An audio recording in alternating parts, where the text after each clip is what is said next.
presenters today are Elizabeth Zirker, who's a managing attorney with Disability Rights California. She focuses on disability rights, working to increase and strengthen home and community-based services. Her years of experience in impact litigation, policy, and individual advocacy inform her expertise in California's many programs that maintain seniors and people with disabilities in their own homes, with particular emphasis on the in-home support services program and Medi-Cal waivers. Anna Leach-Proffer is an associate managing attorney with Disability Rights California. Anna is a member of DRC's Healthcare and Home and Community-Based Services Practice Group and advocates on behalf of individuals with disabilities through individual representation, policy advocacy, and impact litigation. Her work includes a wide range of Medi-Cal issues with a particular focus on Medi-Cal waivers, California Children's Services, and the in-home support services program. So thanks again to you all for being here. And with that, I'm going to go ahead and pass it off to Anna. Thank you very much for the introduction, Allie, and good morning, everyone. My name is Anna Leach-Proffer, and it's a pleasure to be here with all of you today, even if it's only virtually. And before Elizabeth gets into the details of the Medi-Cal waivers, I'm just going to kind of give you an overview of the topics we'll cover today, and then I will talk a little bit about Medi-Cal eligibility for children and why it's important, even for those who may have other health coverage, including commercial or private insurance through a parent's employer. So we're going to start out with how does a child become eligible for Medi-Cal and why is that important? And then specifically talk about one of those reasons when I cover what EPSDT is.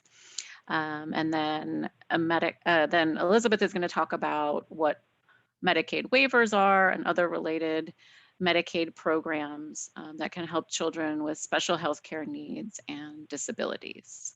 So next slide, Caitlin.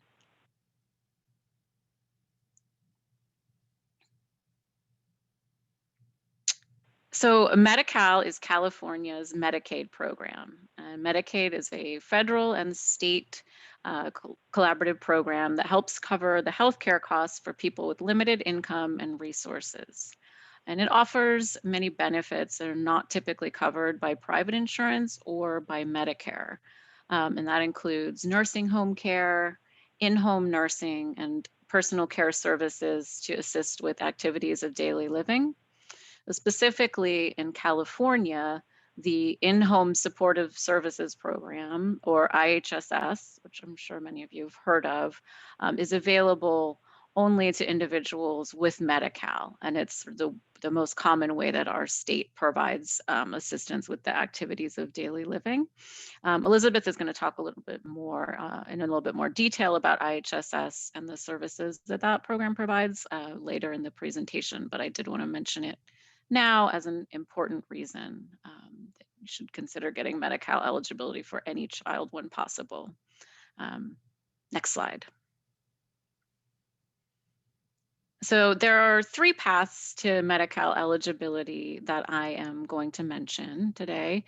The first is modified adjusted gross income Medi-Cal. It's often referred to as MAGI Medi-Cal. And this program was created as part of the Medicaid expansion in the Affordable Care Act. And one important difference between this and other Medi-Cal eligibility programs that existed prior to that act is that this program considers only income. It doesn't have resource or asset limits. And for a little bit of perspective, so for children under 18, can be eligible for modified adjusted gross income Medi-Cal if the family income is below 266% of the federal poverty level. Now in 2021, for a family of four, that would be $69,692 in annual income. And for a family of six, it would be $93,526. So significantly higher income limits than the traditional Medi-Cal programs. So the second path is what's referred to as non-MAGI or traditional Medi-Cal eligibility. And these programs cover individuals of all ages with disabilities, but only cover folks up to 138% of the federal poverty level, which for a family of 4 would be around $36,000 in 2021. But more importantly, they also include very strict asset limits of only $2,000. And in these programs, parental income and assets would be imputed to children. So it could be very limiting in terms of who could get eligibility.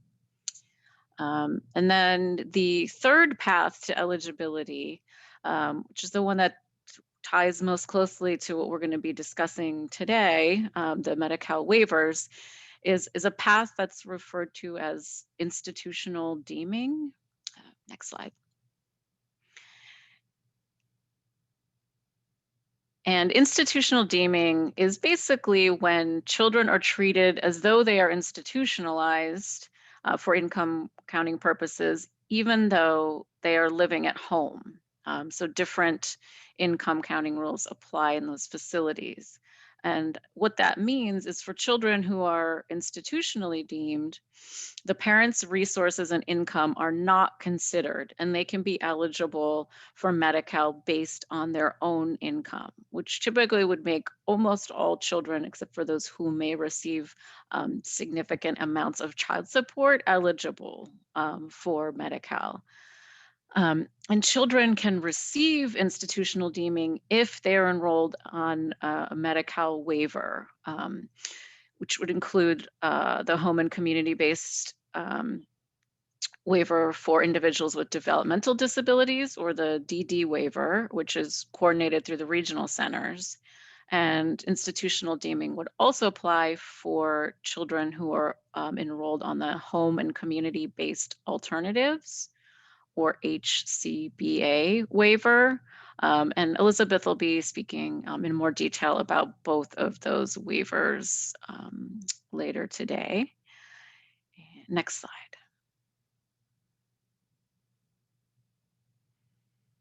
We're going to talk about the reason that Medi-Cal eligibility is important for children. Again, even for those who may already have comprehensive coverage through a parent's employer or other private insurance.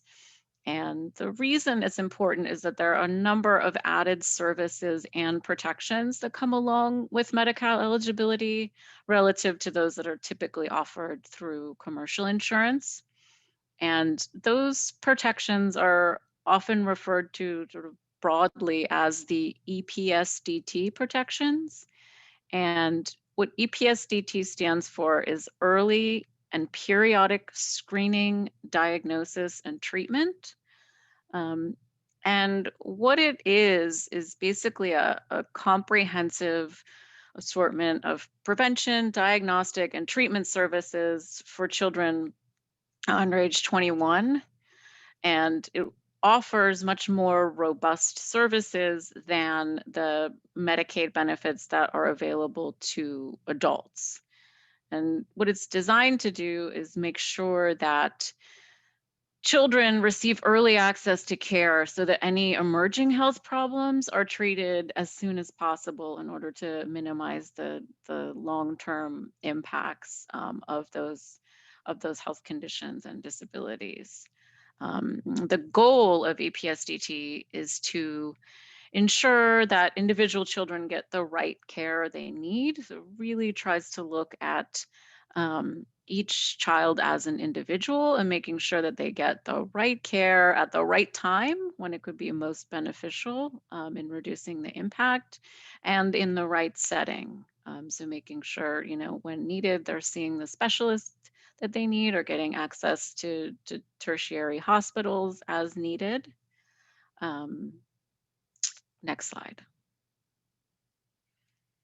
And there's some important policy reasons behind this. Wanting to really emphasize that children are not simply little adults. You can't look at a medical condition in a child and simply, adjust the treatment or medication by weight or size. You really need to look at where the individual is in their development. And similarly, that adolescents are not simply big children. They need to have their needs evaluated in the context of their developmental stage.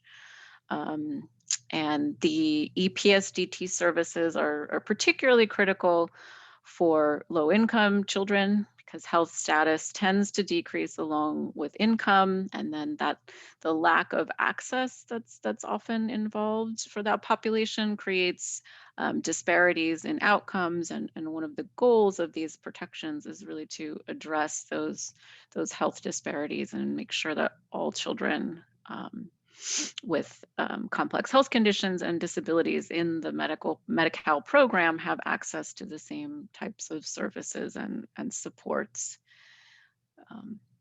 that are needed. So next slide.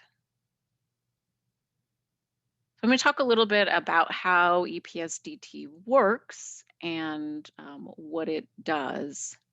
And basically, it ensures that this robust screening process takes place at regular prescribed intervals and when any problems arise. So what the requirements are really trying to do is move away from a model where, doctors and other health professionals are only considering, whether there may be some delay or complex need when a parent raises it. They're really trying to look for, part of this is looking for developmental milestones and doing robust testing. So this diagnosis can occur following a regular screening or as a result of a request from a family member or caretaker when they notice an issue. And one of the real benefits of this is that the array of treatments can include any service that can be covered by Medi-Cal and is necessary to correct or ameliorate a child's condition or illness. And those services can be covered even if that are not a service in the Medicaid state plan. Now, Elizabeth will explain that a little bit more later on, but basically the Medicaid state plan lays out the services that are available to the adult population in the Medi-Cal program. And, but for children covered by EPSDT, any services that they need can be covered, even if they're not specifically enumerated in the state plan. So it really can provide more robust options. And so additionally, there are some requirements of every state, and that states are required to inform all individuals who are eligible for Medicaid that EPSDT services are available for individuals under age 21, and there also creates an obligation to inform about age-appropriate immunizations. States are required to set annual participation goals to ensure that this benefit is reaching all eligible children. Next slide.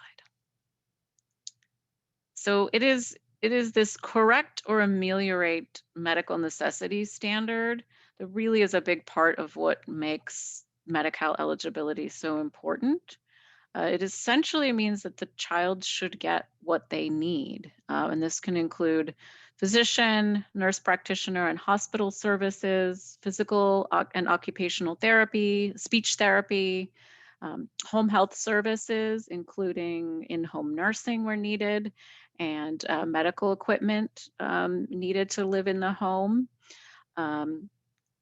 It also includes treatment for mental health and substance use disorders, and then treatment for vision, hearing, and dental diseases and disorders, and much more. And something that's important to note about this is that unlike the standard for the adult population, which basically requires that in order to be medically necessary, something must be treating or improving a given condition. The standard here is such that the service doesn't necessarily need to cure the condition. This would also require that services that maintain or improve a child's current health condition also be covered. And that could include what's often referred to as maintenance services, which are basically services, often various types of therapies that are helping to sustain the current functional level or prevent a decline or a more precipitous decline, a quicker decline in functional level than would otherwise be if the treatment were allowed. So that is a big difference. It really broadens the array of services available. Next slide. So finally, just one more thing I wanted to mention as an important benefit of Medi-Cal eligibility are the availability of the Medi-Cal appeals process, which is a much more consumer patient-friendly appeal process than what is often available through commercial insurance. So basically, anytime that Medi-Cal takes a negative action, which means that they deny a service that a patient has requested, or terminate a service, or even just reduce the frequency of a service of something like physical therapy, if they were to reduce the number of sessions, they're required to provide a written notice. And that notice sets out the appeal rights and all the timelines. And this includes access to what's called a Medi-Cal fair hearing, at which the recipient or the representative, which can be a family member, or it's also something that like attorneys and advocates in our office at Disability Rights California would also be able to provide. So at that hearing, you have the opportunity to present evidence of the need for a particular service to an impartial administrative law judge, who will decide whether the treatment or service must be covered. And that can often be a really important avenue for folks to get services that are originally denied by their health plan. So now that I've given this basic information, I'm going to turn it over to Elizabeth to talk in more detail about the waivers, and then I'll be here to answer any questions on this material or on the waivers at the end. So Elizabeth. Thank you, Anna, and thank you, Family Voices, for hosting this webinar. So I'm going to talk about California's Medi-Cal home and community-based services waivers.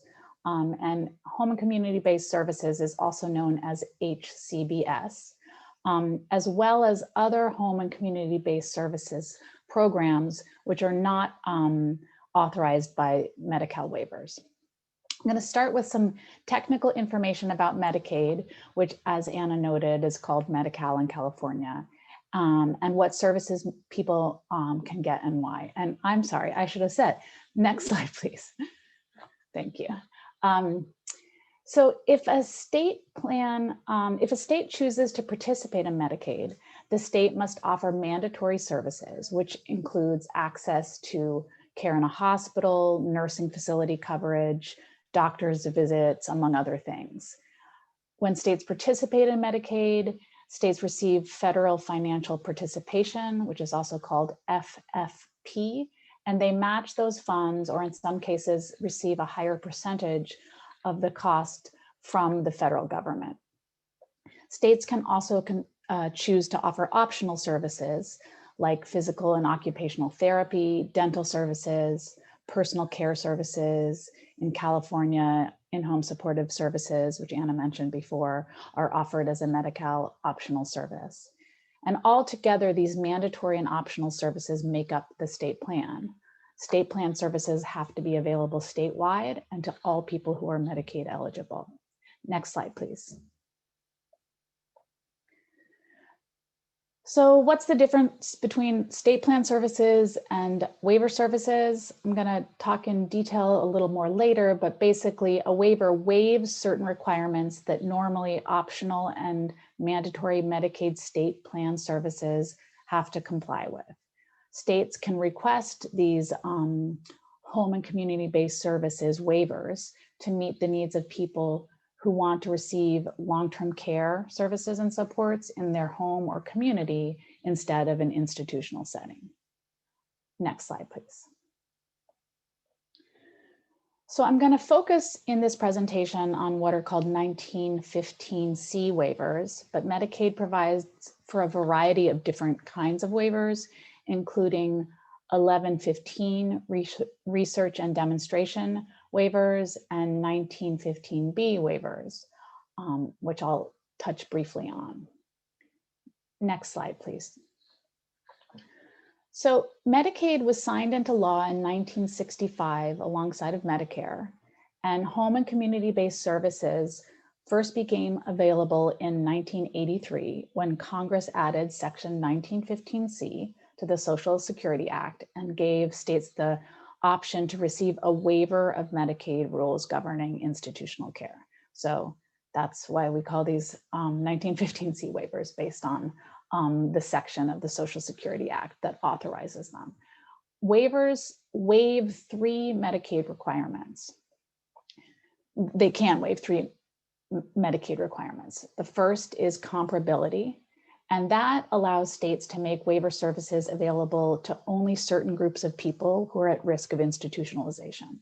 So for example, states can use this authority to target services to seniors, to technology-dependent children, to people with intellectual or developmental disabilities. States can also target services based on a disease or condition. State wideness.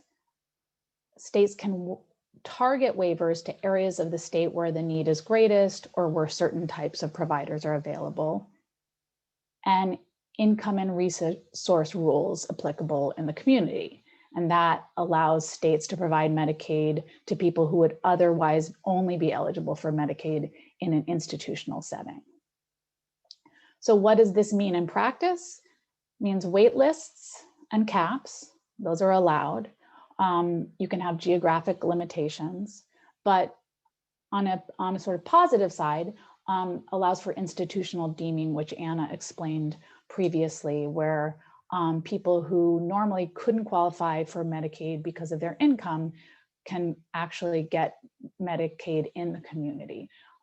For married adults, there's spousal impoverishment protections, and for children, there's institutional deeming. Next slide, please. So 1115 waivers are another way that states deliver Medicaid services. In California, Medi-Cal managed care, community-based adult services, California Children's Services in managed care are all provided through an 1115 waiver. That's Medi-Cal 2020, which is now being shifted over into Cal-AIM.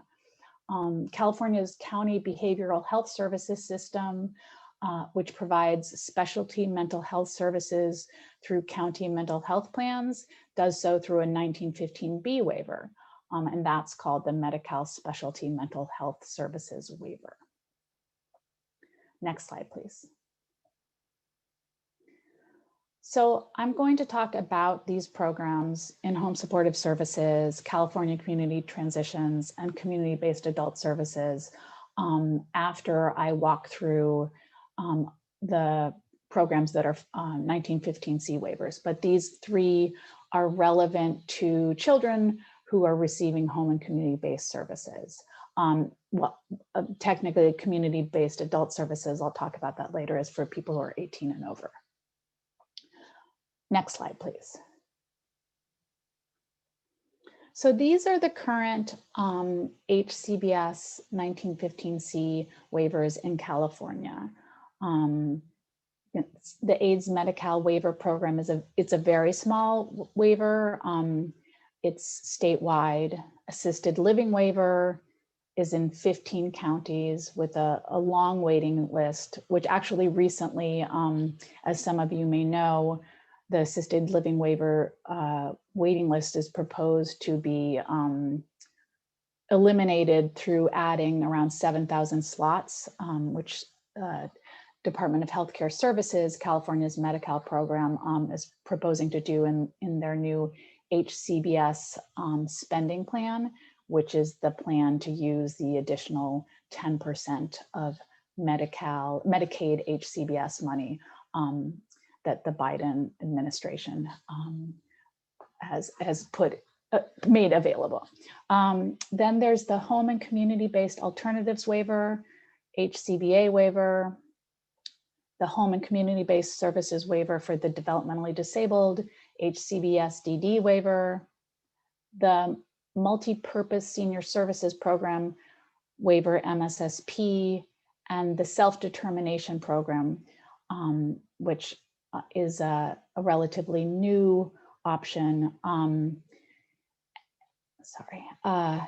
I'll talk a little bit more about that a little later on. Next slide, please. So which waiver? I just want to walk through the terms that get used a lot and the current status of the waiver, because waivers, oftentimes people use terms interchangeably and the names of waivers don't make it easy to decipher who is served by the waiver. So for some background, InHome Operations was the division of DHCS, which operated California's 1915C waivers. It's now called Department of Healthcare Services. That's again, California's Medicaid program, Medi-Cal program. It's now, IHO is now called Department of Healthcare Services Integrated Systems of Care, and it manages the 1915C waivers in conjunction with the Department of Developmental Services, the Department of Aging, and the Office of AIDS. People often refer to being on the waiver or the HCBS waiver, but there are differences. The IHO waiver was a very small program which served people who exceeded previous cost cap rules. It is now closed. The NFAH waiver, or Nursing Facility Acute Hospital waiver, is now called the HCBA waiver, Home and Community-Based Alternatives waiver. The HCBS-DD waiver serves regional center clients.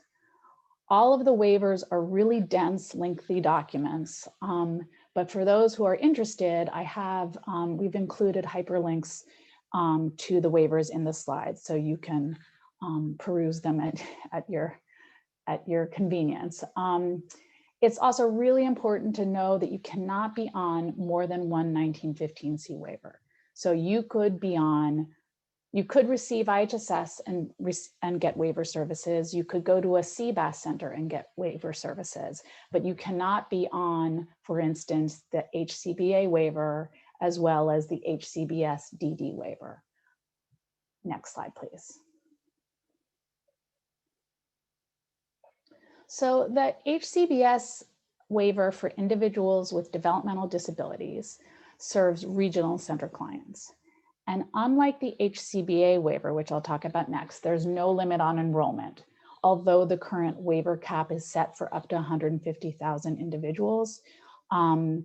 Functionally, there is no cap on this waiver. Because it's a 1915C waiver, participants in this HCBS-DD waiver are eligible for institutional deeming, which means a parent's income and resources are not counted in the child's Medi-Cal eligibility. The link to the DD waiver is included here. And I'll just note that you do not have to be on the HCBS-DD waiver to receive regional center services, but it is the way that the Department of Developmental Services accesses Medicaid federal funding for the services that the regional centers provide. Next slide, please. So the self-determination waiver for individuals with developmental disabilities is currently in a pilot program status. It offers people with IDD the freedom to self-direct all the services that they qualify to receive. They have employer authority as well as budget authority. I provided some links here about this really important new program, I will note that if folks are interested in learning more about either HCBA waiver or particularly the self-determination waiver, Anna and I are happy to connect you with colleagues at DRC who are focusing more specifically on these programs. Next slide, please. So the home and community-based alternatives waiver is open to children and adults of any age who meet nursing facility level of care or higher. Previous iterations of this waiver used individual cost caps so that applicants and participants were given a budget for home care services based on a level of care. If they didn't meet the level of care, despite having needs that were higher than their cost cap, they couldn't receive waiver services, or they would receive waiver services, but they wouldn't be sufficient. DRC and Western Center on Law and Poverty actually filed a lawsuit about these cost caps, and there are no longer individual cost caps for the home and community-based alternatives waiver. Now, services have to be authorized based on an individual's need and as approved by their doctor in a plan of treatment. And the current wait list now, as of April, slightly different number, there are about 392 people on the wait list now. There are 5,932 receiving waiver services. And so this is an underutilized waiver. And we like to make sure people know about its existence because it can be particularly important for children who do not meet regional center eligibility, but have nursing needs, and also for children who would otherwise not be income eligible for Medi-Cal, as Anna has talked about. Right now, there are about 1,000 participants who are under 20 years old. Next slide, please.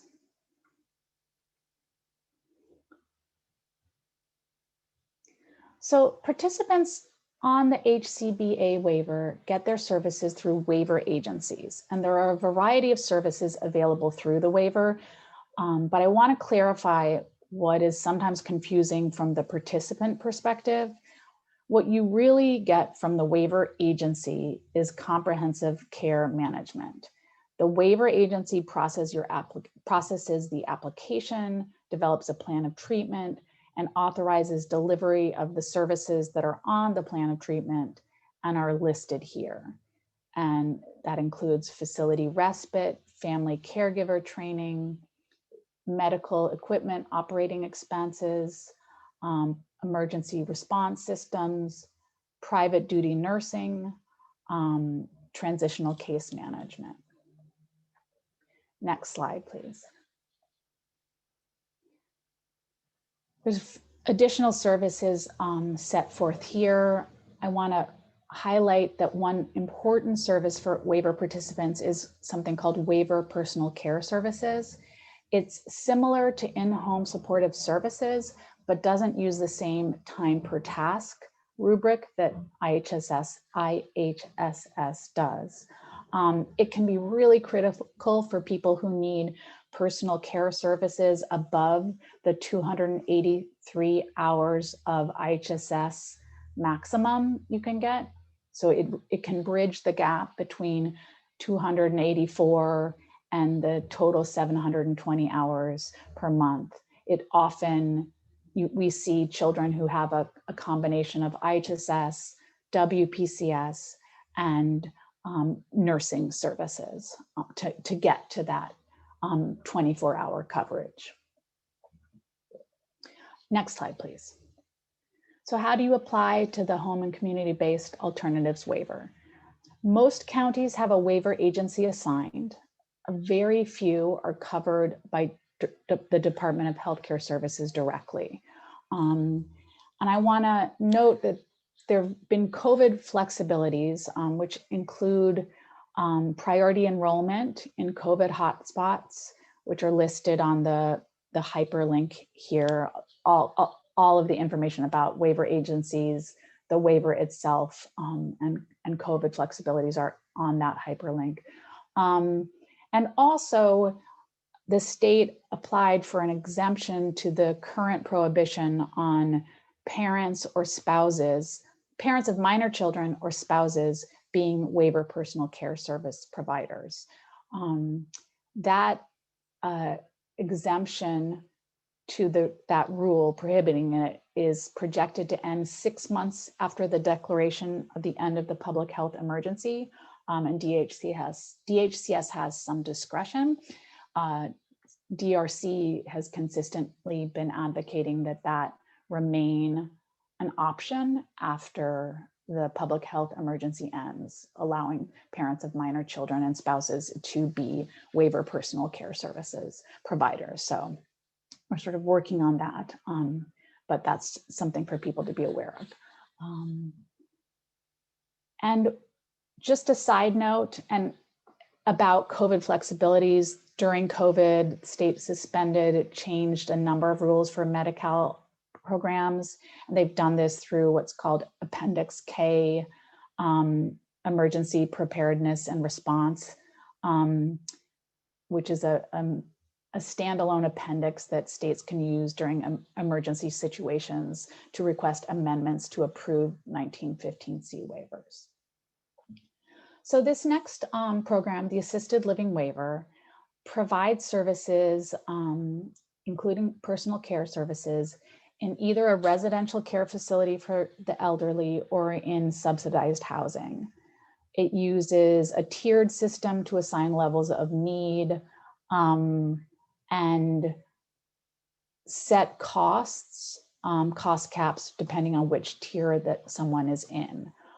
So eligibility, Medi-Cal, over age 21, meeting a nursing facility level of care. The assisted living waiver is not in every county, but there's a push from advocates to make this program statewide. Next slide, please. So services include personal care, companion services, a variety of different services provided within the RCFE or in this subsidized housing. The services are determined by an individual service plan or ISP. And there's a link here to the current assisted living waiver. Next slide, please. So the assisted living waiver is run by care coordination agencies called CCAs. And the links for these agencies are on this slide. Again, for this program, there are designated COVID-19 hotspots to help with priority enrollment. Next slide, please. So community-based adult services. This is a program that was previously known as Adult Day Healthcare. There are approximately 261 CBAS centers in 27 counties and about 37,000 people receiving services. It's primarily a Medi-Cal program. 96% of the people who receive CBAS are Medi-Cal eligible, but there are some private pay recipients. It's a center-based program that provides transportation to services. People go 1 to 5 days a week, depending on their level of need. And it's available to people with disabilities 18 and up. And so it can be particularly helpful for putting together, it's more than a day program because there are medical services provided, but it does provide social activities for people as well as the transportation to and to the center and back home again. Next slide, please. So there's information about CBAS on both Department of Healthcare Services and Department of Aging's website. The COVID flexibilities included what was called CBAS temporary alternative services TAS, but I believe that many centers are now starting to open and have people back in the centers. The TAS was sort of case management and checking in from afar when people were not able to attend in person. Next slide, please. California Community Transitions, this is CCT. It's a Medi-Cal program which helps transition people from hospitals and skilled nursing facilities to community-based settings. SB 214 makes CCT available to anyone in one of these settings. Hold on, excuse me one second. So SB 2, sorry about that. SB 214 makes CCT available to anybody in a hospital or skilled nursing facility. It was previously required that you had to be in a facility for 90 days before you could get CCT. The federal rules have changed to make it 60 days, but SB 214 made it available without a time limit on how long you've been in a facility. So California Community Transitions coordinates housing services, in-home supportive services, assisted living waiver services, home and community-based alternative services, CBAS. It provides home modification. It can help people by paying rent if someone is in a facility and needs a little bit more time to get home. It can purchase clothes and other items for people who are need furniture, need dishes, because they are moving into a place. So it's a really flexible program that's really important that people are aware of. If you have someone in an institution, getting CCT is really critical. Next slide, please. So how to apply. DHCS contracts with community providers, and they're called lead CCT organizations. And there's a link here for where to provide, where to find a provider. Next slide, please. So last but not least, in-home supportive services. This is a statewide Medi-Cal program that helps people with disabilities, including children, remain in their own homes. It's a Medi-Cal funded program. It's only available to people who receive Medi-Cal, and provides up to 283 hours per month of care in your own home. It's run locally by counties with oversight by California Department of Social Services, but it is a Medi-Cal funded service. So the Department of Healthcare Services has the ultimate responsibility for this program.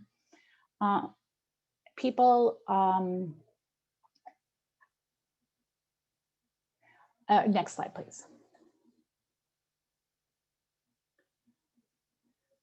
So there are a variety of services that you can receive under IHSS. It uses what's called a time for task model, where you have to look at each activity, how many hours and minutes it takes per week. But a few of the services are not guided by that time per task rubric, and that includes paramedical services, which are services that are ordered by a licensed medical professional and provided under his or her direction, as well as protective supervision.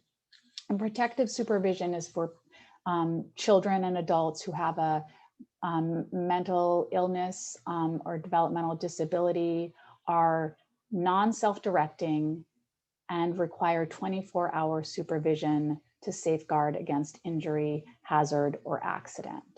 And just a quick note about both paramedical and protective supervision services. It's really important to have a medical professional who treats the child or adult, understand the criteria for getting these services, fill out the forms completely.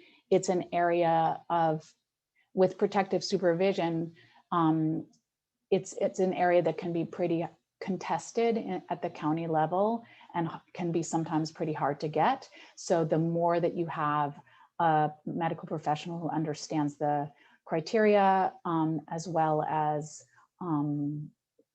fills out forms correctly, the better off you will be in advocating to get the child or adult the service.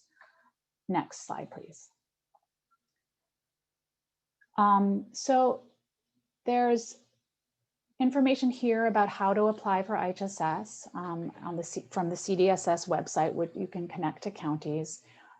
There's a link also to DRC's publication about COVID-19 IHSS flexibilities, as well as to the IHSS Advocates Manual, which has a bunch of information about the program. And finally, our website under IHSS on the DRC website, we have a really large number of self-help advocacy publications that include information about how to apply, how to get protective supervision, how to show that you need paramedical services. So I encourage people to look there as well. And with that, I think we can turn to the questions. Yeah, thank you so much, Anna and Elizabeth, for sharing all that. We do have several questions, so I'll just go ahead and start working my way down. There were several questions about the slides and the recording, so just so folks know, we will be sending the recording and slides out to everybody who has registered for this webinar as soon as that's available. There's also links to the slides in the chat that has been posted several times, so you can take a look there to access those slides today. They'll also be available on our website. The first question that I have listed here is, do you know which states do not participate in the Medicaid waiver program?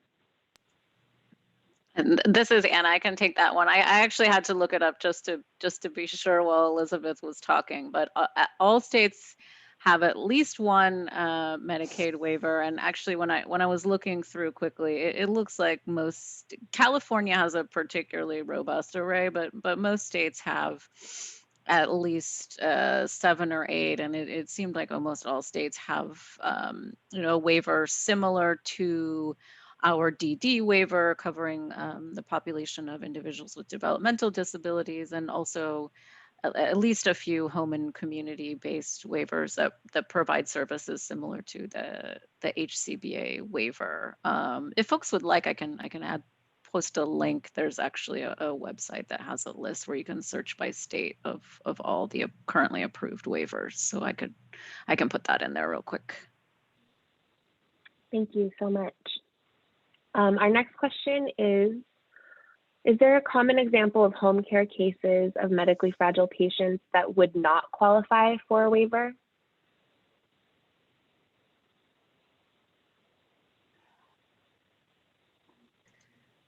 This is Anna again. I saw that one too while Elizabeth was talking, and I couldn't necessarily come up with a common example. I think, where I was thinking is what might be the gap between most individuals, particularly children who would need that level of care, are probably going to be covered by either the DD waiver or the home and community-based alternatives waiver.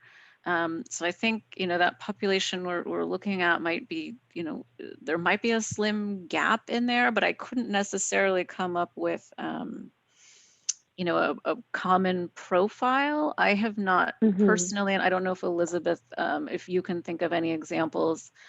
I can't think of a client who has called us and we haven't been able to get them on one of those 2 waivers who had a need for any kind of medical intervention in the home. Yeah, I agree. Okay, thank you. And then a question about the relation between EPSDT and children who are on CCS, California Children's Services.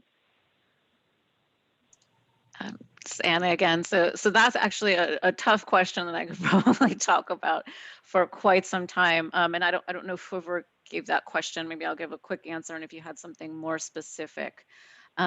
the EPSDT protections don't directly apply to the CCS program. But the latest numbers that I've seen, about 70% of the population of CCS, California Children's Services eligible children also receive Medi-Cal. And in that case, the vast majority, if not all of the services that CCS provides are actually funded by Medi-Cal for the 70% that has Medi-Cal eligibility. So in those cases, the EPSDT protections would apply. Sort of where we can run into issues are in terms of who should authorize a given service when a child has CCS and Medi-Cal, and even more complicated when that child also has commercial insurance. I'm sure many of you have seen that sort of cycle where everybody's, pointing their fingers at the other entity. So that's something that can be a little bit hard to sort out. And generally speaking, the Medi-Cal appeals process is much more favorable because of that looser medical necessity standard than the CCS appeal process, where you have sort of a heightened requirement of showing that the particular service is needed for the CCS eligible condition, not just generally for the child. So in terms of our advocacy, generally, if a client has Medi-Cal, we will encourage them to use go through the Medi-Cal appeals process, if not instead of the CCS process, at least in addition, and look at either asking their Medi-Cal managed care plan if they have managed care, or going directly to the Department of Healthcare Services for individuals who have fee-for-service Medi-Cal. So, I mean, the sort of a long answer to the question. So there is some overlap, but like EPSDT would not apply to the 30% of children who are in CCS but do not have Medi-Cal. You still would have to have Medi-Cal to get those protections. Thank you. And you mentioned that families can only be on one waiver. Is it correct that IHSS does not count as a waiver? Can families qualify for both IHSS and HCBS waiver services? Yes, that's correct. Okay, thank you.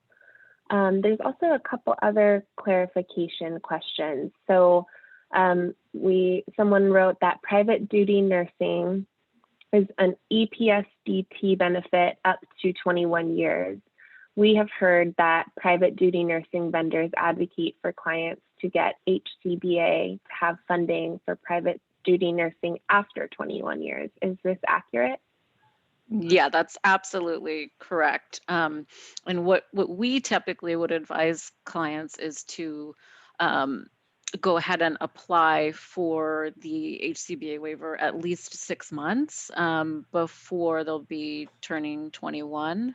And I know that often, if that sometimes doctors will recommend that, or the nursing agencies that are currently serving the child. And there are reserved slots in the HCBA waiver for children aging out of EPSDT, so they should be given priority in enrollment.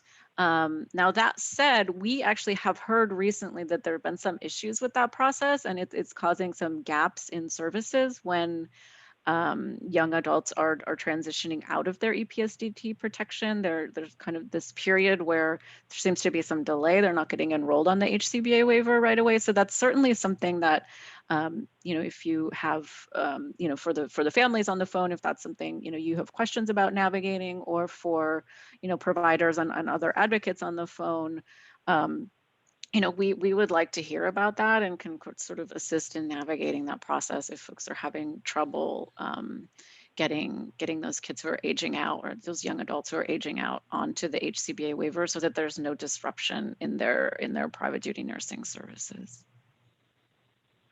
Great, thank you so much. And it looks like we have time for maybe 2 more questions. So I'll start with, one came through that asked about the minimum age for a child that receives regional center services. to qualify for the waiver. And I'm not sure specifically which waiver this question is referring to. Is there a general answer, or maybe Mariana, if you could clarify in the chat which waiver you're referring to? And then in the meantime, I'll go ahead and lob one more question your way, which was, can Regional Center, this one's specifically asking about Regional Center of the East Bay clients receive community-based alternative services while they're waiting for a spot in an adult program? And if so, is there a published list of these programs available?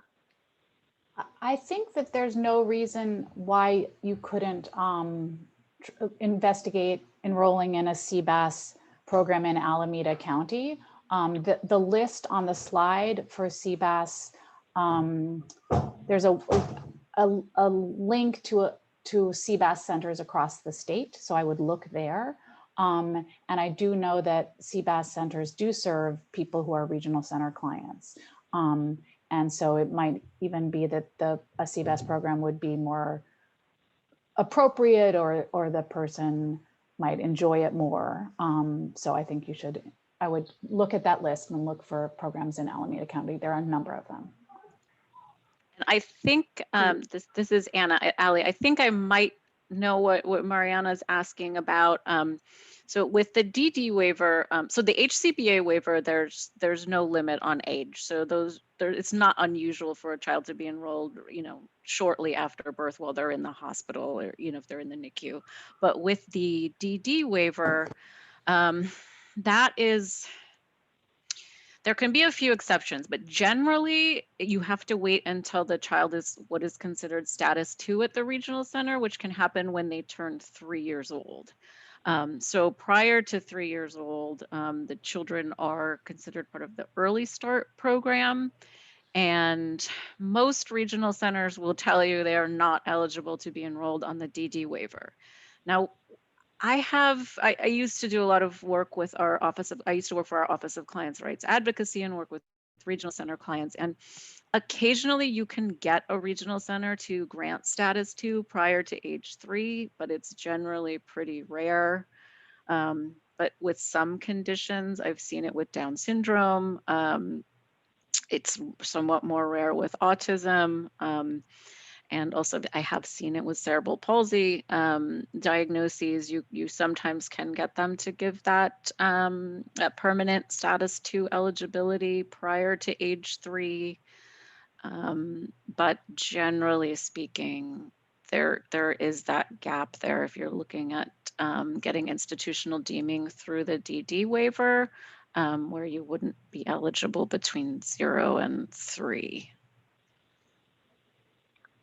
Okay, great. Thank you so much to Anna and Elizabeth for answering all those questions and presenting such an informative webinar. If you didn't get a chance to get your question answered, please do reach out, and we'll do our best to get that question answered for you and connect you to Anna or Elizabeth if you need further help.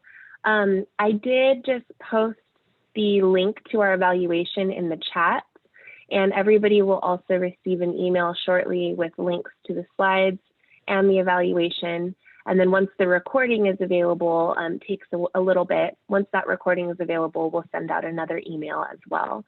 I also wanted to say thank you so much to our interpreters, to Oscar and Kai, for being here with us today. And I appreciate everybody who was able to participate in our Medi-Cal Basics waiver. So thank you so much again, and everybody, I wish you a great day. Thank you so much. Thank you. Thank you.